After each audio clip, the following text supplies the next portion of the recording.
جب ٹائم دیا تو مقررہ وقت پر آپ رحمۃ اللہ تعالیٰ علیہ کو لے کے جانے کے لیے، آج کا زمانہ تو گاڑیوں کا زمانہ ہے نا، تو اس وقت پالکیوں میں جس طرح شادی کے موقع پہ بارات دلہن کو پالکی میں لے کے جاتے تھے، اسی طرح کسی علماء کو، بزرگوں کو پالکیوں میں لایا جاتا تھا۔ تو آج حضرت رحمۃ اللہ تعالیٰ علیہ کو لانے کے لیے نا ایک پالکی کا اہتمام کیا گیا۔ آپ پالکی اٹھانے والے تو مزدور تھے، تو آپ رحمۃ اللہ تعالیٰ علیہ کو پالکی کے اندر بٹھایا گیا۔ تھوڑا آگے گئے تو آپ نے فرمایا جلدی کرو پالکی کو نیچے رکھ دو۔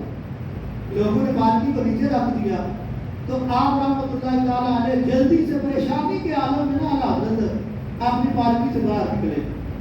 تو آپ نے فرمایا مزدوروں کو بلاؤ، مزدوروں کو بلاؤ۔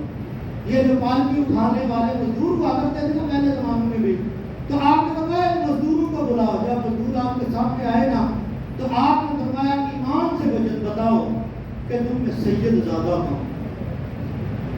آپ وہ بڑے پریشان ہو گئے کہ حضور ہم میں تو کوئی سید زیادہ کوئی نہیں ہے۔ ایک ان میں تو خاموش تھا اور باقی کہہ رہے تھے ہم میں سے کوئی سید زیادہ نہیں ہے۔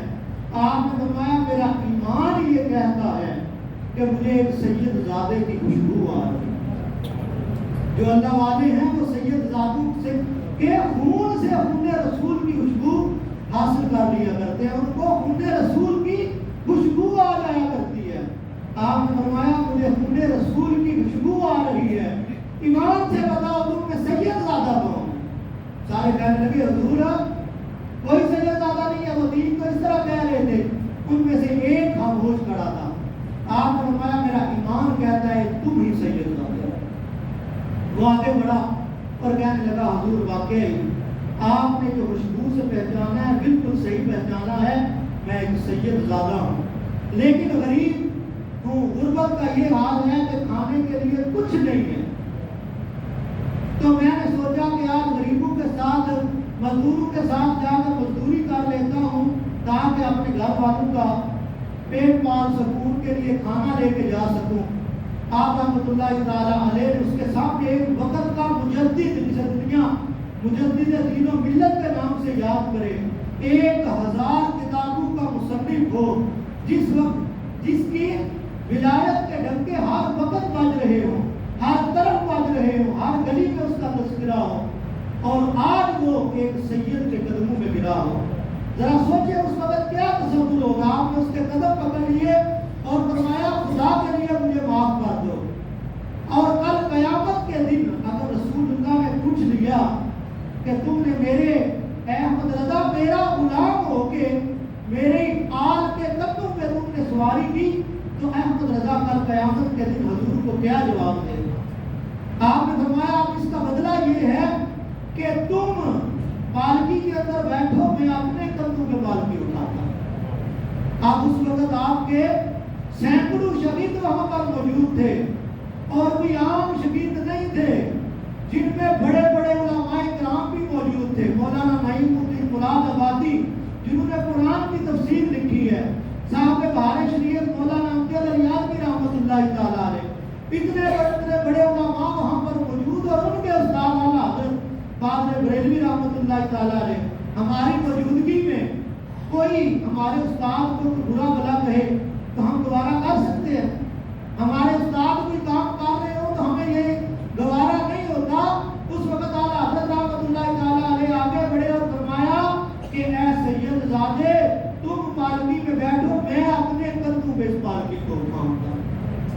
اب آپ کے شاگرد آگے بڑھے اور کہنے لگے حضور ہم اٹھانے کے لیے تو ہیں، جب شاگرد موجود ہے، نوکر موجود ہے، تو آپ کیوں اٹھائیں گے؟ ہم اٹھاتے ہیں۔ آپ نے فرمایا کہ اس کے کندھوں پہ سواری میں نے کی ہے، اس کا جواب رسول اللہ کو کل قیامت کے دن میں نے دینا ہے، تم نے نہیں دینا۔ یہ جو تھا میرے کندھوں پہ سوار ہوگا اور میں ہی جو ہے یہ پالکی اٹھاؤں گا۔ بڑا اس نے اصرار کیا کہ حضور میں چونکہ ایک سید زادہ ہوں، لیکن میں آپ کو اس کے بارے میں نہیں پوچھوں گا۔ رسول اللہ نے پوچھا بھی تو میں کہوں گا کہ میں نے اپنی مرضی سے اٹھایا تھا۔ آپ نے فرمایا کہ اس کی تلافی اسی وقت ہوگی کہ جب تم میرے کندھوں پہ سواری کرو۔ پھر دنیا نے دیکھا کہ وقت کا مجدد जिसे दुनिया मुजद्दिद दीन व मिल्लत इमाम अहमद रजा बाजरे बरेलवी के नाम से याद करती है, उसने उस सैयद ज़ादे को पालकी के अंदर बिठाया और जितना वो आपकी पालकी लेकर चला था, फिर आपने अपने कदमों में उसकी पालकी को उठाया और उतने कदम आप भी लेकर चले। और आप फिर फरमाने लगे कि अब मेरा ज़हन मुतमईन हुआ है कि जो मैंने तुम्हारे कदमों पे सवारी की थी उसका बदला अब मैंने अदा किया। तो जो अल्लाह वाले होते हैं वो खूने रसूल को भी महसूस कर लिया करते हैं। तो आला हज़रत रहमतुल्लाहि तआला अलैह के कि जहाँ मैंने सीरत बयान आपके सामने की है, तो आज के खुतबा जुम्मा मुबारक में हमें ये भी दर्स मिलता है कि हमें सैयद ज़ादों का एहतराम है। आज जो माहौल हो चुका है माशरे के अंदर, गुर्बत का हाल है, सैयद ज़ादे वो हैं जो किसी के आगे हाथ नहीं करते। ये वो लोग हैं कि जो किसी के आगे हाथ नहीं फैलाते। तो हमें भी चाहिए कि जहाँ अल्लाह ताला ने हमें इनके नाना का सदका दिया है, हम भी इनकी खिदमत करें।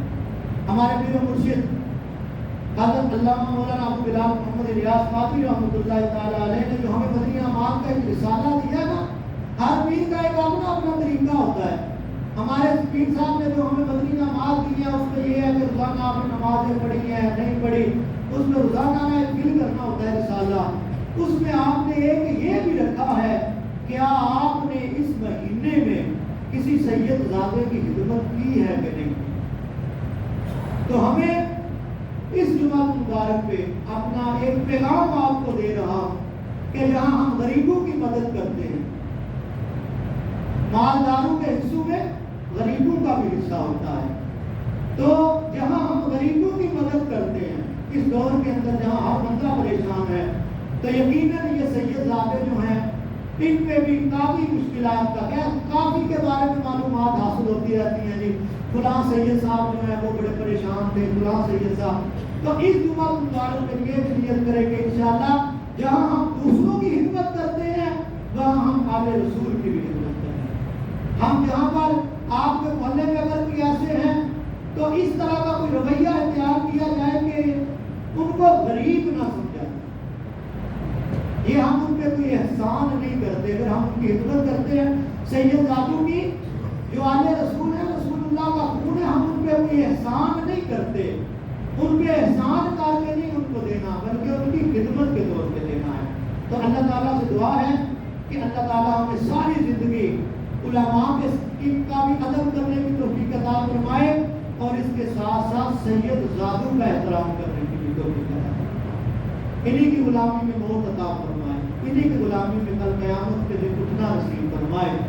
यही उलमा है, यही रसूलुल्लाह के वारिस हैं और इसके साथ साथ यही रसूलुल्लाह की औलाद हैं जिनका सदका हमने जन्नत में जाना। वैसे तो हमारे पास उन्हें कोई अमाल नहीं है कि हम जन्नत में जा सके। इमाम गज़ाली रहमतुल्लाहि तआला अलैह का मैं कौल पढ़ रहा था, आप फरमाते हैं कि जन्नत इतनी बड़ी नेमत है कि उसके बारे में हम तसव्वुर भी नहीं कर सकते। इतनी नेमतें रब की होंगी, इतनी नेमतें रब की होंगी कि हम उसके बारे में गुमान भी नहीं कर सकते। तो इमाम गज़ाली फरमाते हैं बंदे ज़रा सोच, इतनी बड़ी नेमत अल्लाह ताला क्या तुझे चंद नमाजों के बदले दे दे। हम वो नमाजें पढ़ते हैं कि जिसमें पढ़ने वक्त भी वो इस तरह पढ़ते हैं कि जब कोई देख रहा हो तो बड़े खुशू हुजूर के साथ पढ़ते हैं, जब कोई देख ना रहा हो तो हमारी नमाजें भी टकराई होती हैं। हमारी नमाज किसकी रब की बारगाह में कबूल है हमें तो कोई मालूम नहीं है। इमाम गज़ाली रहमतुल्लाहि तआला अलैह फरमाते हैं कि बंदे जन्नत इतनी बड़ी नेमत और तुझे चंद नमाजों के बदले में मिल जाएगी, ये कभी ना सोचना। तो फिर फरमाते हैं बंदे तुझे जन्नत पता है कब मिलेगी, तू जब अच्छी अच्छी नीयतें कर लेगा कि मैं फलां भी काम करूँगा, फलां नीयत दिल के इरादे को कहते हैं, ऊपर से नहीं कि मेरे पास पैसे हुए तो मैं सैयद ज़ादों की खिदमत करूँगा, मेरे पास पैसे होंगे तो मेरा खुदा में अगर है तो कर रहा है, अगर नहीं है तो नीयत तो है ना। इमाम गज़ाली फरमाते हैं बंदे तुम नीयतें अच्छी कर दे, अल्लाह ताला तुझे नीयतों के बदले में भी जन्नत अता फरमाएगा। तो हम आज के जुम्मा मुबारक पे ये नियत फरमाए इंशाअल्लाह ساری زندگی علماء کا بھی ادب کریں گے اور انشاءاللہ سید ذاتوں کا بھی ادب کریں گے. اللہ تعالیٰ سے دعا ہے اللہ تعالیٰ ہمیں ساری زندگی ان کی غلامی میں گزارنے کی توفیق عطا فرمائے. جن احباب نے سنت